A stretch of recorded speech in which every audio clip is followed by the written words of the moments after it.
Hello guys, welcome to the biology class. So we were studying the chapter Principle of Inheritance and Variation, and in today's video we will be covering the topic sex determination. So let us start. So first of all, what do you mean by sex determination? It is the basic process of determining the sex of an individual at the early stages of life. मतलब जब कोई भी organism अपने life के early stages में होता है, embryonic stage में होता है, तो उस स्टेज में उस ऑर्गेनिज्म का सेक्स का डिटरमाइन करना that is called as sex determination. तो इससे पहले कि हम यहाँ पे पढ़ें, एक दो बातें थोड़ी क्लियर करते हैं. अब ये जो सेक्स डिटर्मिनेशन होता है ये बहुत सारे फैक्टर्स पे डिपेंड करता है. जैसे बहुत बार इन्वायरमेंटल फैक्टर्स पे भी सेक्स डिटर्मिनेशन डिपेंड करता है. For example temperature. अगर किसी ऑर्गेनिज्म को एक टेम्परेचर मिलता है, या सपोज करो कि जब अर्ली स्टेजेस में है, तो जैसा टेम्परेचर है, ज़्यादा टेम्परेचर है तो may be possible the organism can develop into a female, और कम टेम्परेचर है तो the organism can develop into a male. तो इसको कहते हैं हम इन्वायरमेंटल सेक्स डिटर्मिनेशन. जब इन्वायरमेंट की कंडीशन के हिसाब से सेक्स डिटर्मिनेशन होगा, तो हम यहाँ पे जो सेक्स डिटर्मिनेशन पढ़ेंगे, हम पढ़ेंगे क्रोमोसोमल सेक्स डिटर्मिनेशन. जितने भी हम इस टॉपिक को कवर करेंगे, all are chromosomal sex determination. Now what do you mean by chromosomal sex determination? इसको मैं थोड़ा ह्यूमन से कंपेयर करके बताना चाहूँगा. तो this is the karyotype of human. This diagram represents the karyotype. Just give me a moment. This diagram represents the karyotype. ये वाला डायग्राम जो है, अब यहाँ पे you will see that there are 46 chromosomes in the human body, और ये 46 दो के पेयर में है. तो the total there are 23 pairs of chromosome. अब इसमें से जो फर्स्ट 22 पेयर्स है यहाँ तक, ये सारे पेयर्स कहलाते हैं ऑटोसोम्स. क्या कहलाते हैं? Autosomes. But the last pair here, this pair is XY. तो जो लास्ट पेयर है that is 23rd pair, that is called as sex chromosome. अब सेक्स क्रोमोसोम इसलिए कहा गया है क्योंकि इस क्रोमोसोम के बेसिस पे किसी ऑर्गेनिज्म का या स्पेशली ह्यूमन का सेक्स आइडेंटिफाई होता है. फॉर एग्जाम्पल, अगर ये क्रोमोसोम X और Y है, एक क्रोमोसोम बड़ा है, दूसरा क्रोमोसोम छोटा है, तो the Y is a small chromosome, so the individual will be a male. और अगर इसी की जगह XX क्रोमोसोम है तो individual will be a female. तो just on the basis of chromosomal content, organism, human beings के सेल लो, उन सेल्स को माइक्रोस्कोप के अंदर ऑब्जर्व करो जस्ट बिफोर द आपका माइटोसिस, जो मेटाफेज वाला फेज आता है उससे पहले. तो आप देखेंगे कि जो 23rd पेयर है उसके बेसिस पे you can identify whether an organism is a male और फीमेल. तो इस वजह से इसको chromosomal basis of sex determination कहा जाता है. That is when the sex of individual is determined by chromosome content, it is called as chromosomal basis of sex determination. अब इस chromosomal basis of sex determination की सबसे पहले जो बात थी वो बात करी थी हेनकिन ने. अब इन्होंने इंसेक्ट के ऊपर स्टडी किया था, तो इन्होंने पाया कि इंसेक्ट के न्यूक्लियस के अंदर एक स्पेसिफिक स्ट्रक्चर था जिसको इन्होंने एक्स बॉडी कहा. अब ये एक्स बॉडी क्या है? इन्होंने देखा कि जब ये एक्स बॉडी स्पर्म्स में प्रेजेंट है तो फ्यूजन हो रहा है, और बहुत सारे स्पर्म्स में ये एक्स बॉडी प्रेजेंट नहीं थी. तो इन्होंने इस जो न्यूक्लियर स्ट्रक्चर था इसको कह दिया एक्स बॉडी. कहने का मतलब है, जब ये इंसेक्ट की स्टडी कर रहे थे तो इन्होंने देखा कि न्यूक्लियस के अंदर एक स्ट्रक्चर है जो सेक्स डिटर्मिनेशन के लिए रिस्पॉन्सिबल है. तो अगर स्पर्म्स मीन्स, अगर एक ऐसा स्पर्म जिसमें ये एक्स बॉडी प्रेजेंट है, यहाँ पे देखते हैं ये स्पर्म है इंसेक्ट का, और इसमें अगर एक्स बॉडी प्रेजेंट है और ये एग से फ्यूज कर रहा है, तो resultant would be a female. और इन्होंने देखा कि अगर इस स्पर्म में एक्स क्रोमोसोम नहीं है और ये एग से फ्यूज कर रहा है, तो resultant will be a male. तो इन्होंने इसको एक्स बॉडी नाम दिया, बट ये उस समय इसकी सिग्निफिकेंस नहीं समझ पाए थे. बाद में जब थोड़ा और एडवांसमेंट आई तो इसी एक्स बॉडी को एक्स क्रोमोसोम कहा गया. एक्स क्रोमोसोम सेक्स क्रोमोसोम को कहा जाता है because this is responsible for the identification of sex. बाकी अभी इंसेक्ट का determination, sex determination we will study. तो इन्होंने यहीं से, इसी एक्स बॉडी से आगे चल के एक्स क्रोमोसोम की डिस्कवरी हुई. उससे पता लगा कि chromosomal basis of sex determination भी बहुत सारे ऑर्गेनिजम्स में पाया जाता है. अब हमें इस टॉपिक में क्या क्या कवर करना है? We will study the sex determination of insects, human beings, fruit fly that is Drosophila, honey bee और बर्ड्स के हम सेक्स डिटर्मिनेशन पढ़ेंगे। सबसे पहले आते हैं सेक्स डिटर्मिनेशन इन इंसेक्ट। तो इंसेक्ट का जो सेक्स डिटर्मिनेशन है वो XO टाइप होता है बेटा, या इसको X0 टाइप भी कहते हैं। तो इंसेक्ट्स में जो फीमेल होंगी, फीमेल का जो सेक्स क्रोमोसोम होगा वो कैसा होगा, XX टाइप होगा।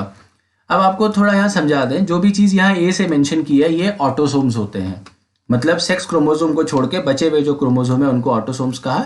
सिमिलरली ये भी ऑटोसोम्स है। अब यहाँ पे देखिए जो फीमेल है उसमें XX क्रोमोसोम होते हैं सेक्स क्रोमोसोम में, और मेल में सिर्फ एक ही X क्रोमोसोम होता है, दूसरा एब्सेंट होता है।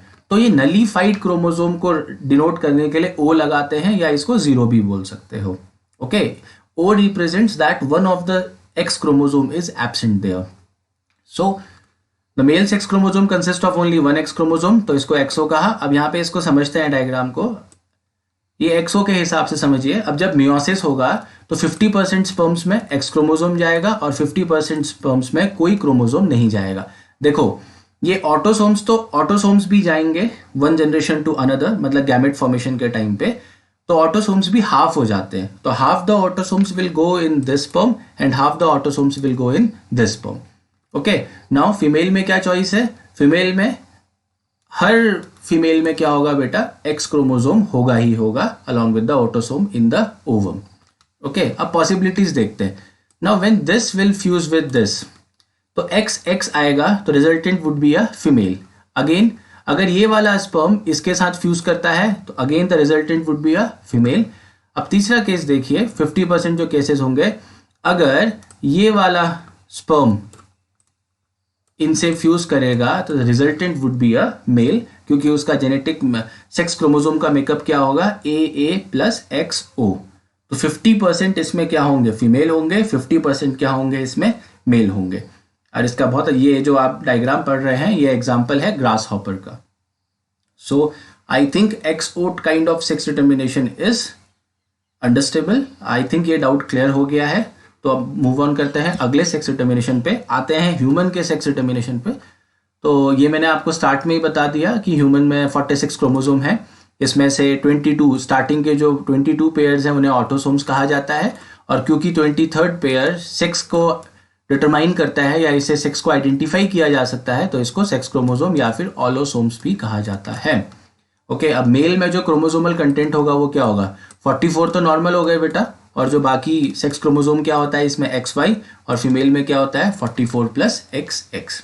अब यहाँ ध्यान देना, मेल को हेट्रोगेमेटिक सेक्स कहा गया है। हेट्रोगेमेटिक सेक्स का मतलब है कि मेल से जो गैमेट बनेंगे वो दो अलग अलग टाइप के गैमेट बनेंगे। What does it mean, now see here, this is 44 + XY, तो half the sperms will contain X chromosome and half the sperms will contain Y chromosome. So because here male is forming two different kind of gamete, तो इसलिए कह दिया इसको heterogametic sex. और female में देखिए, female में जो ओवम बनेगा हर ओवम में X क्रोमोसोम ही जाएगा, क्योंकि इसके पास दोनों ही X क्रोमोसोम है। तो in human beings female is called as homogametic sex. अब पॉसिबिलिटीज देखते हैं यहाँ पे भी।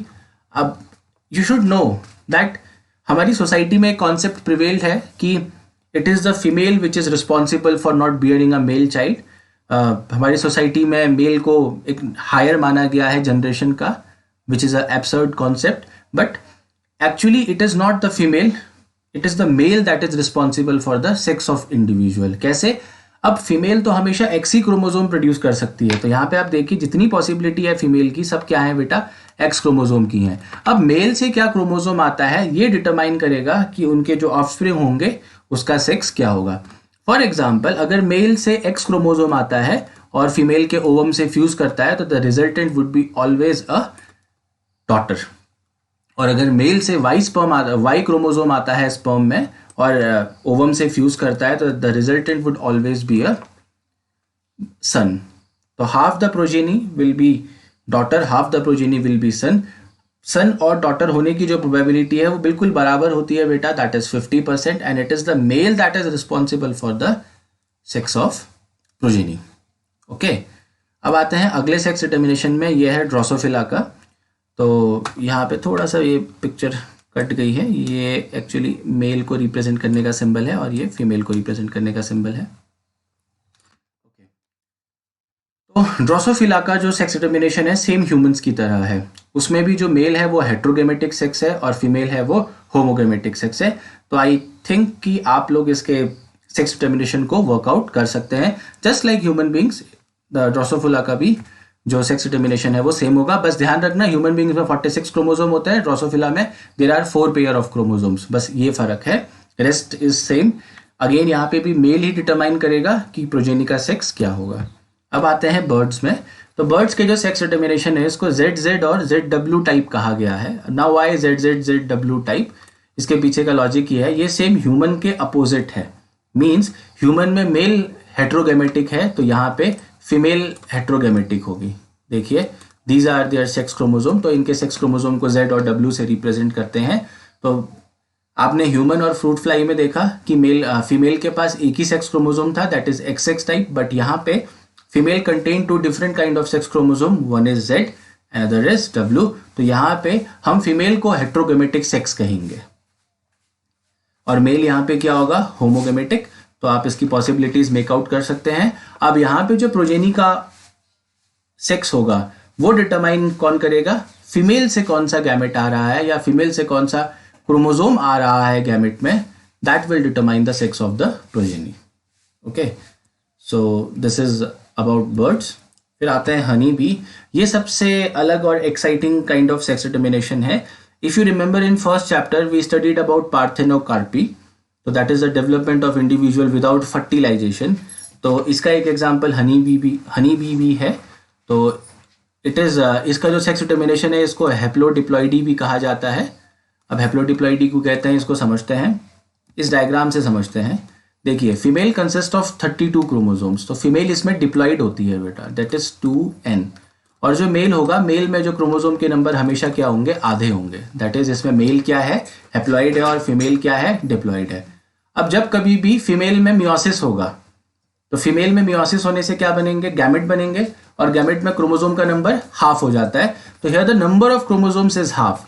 तो यहाँ पे जो गैमेट बना, this gamete will directly develop into a male, क्योंकि मियोसिस से क्या हुआ, क्रोमोसोम का नंबर हाफ हो गया, और फिर यही गैमेट किसकी तरह बिहेव करने लग जाएगा बेटा, मेल की तरह बिहेव करने लग जाएगा without fertilization. That's why that is this process is called as parthenogenesis. अब फीमेल कैसे बनेगी, जब मेल है, देखो मेल में माइटोसिस हुआ, कितने माइटोसिस से क्रोमोसोम का नंबर तो सेम ही रहता है। अब अगर ये फ्यूज करता है किसी दूसरे गैमेट से, फॉर एग्जाम्पल ये फ्यूज कर जाते हैं, तो इससे क्या बन गया, फीमेल का फॉर्मेशन हो गया। So when there will be fertilization, fertilization will always result in the formation of female honeybee, and when there will be no fertilization, it will always result in the formation of male bee. So that is all regarding the sex determination, and that is all for today. In case of any query, just let me know. Thank you.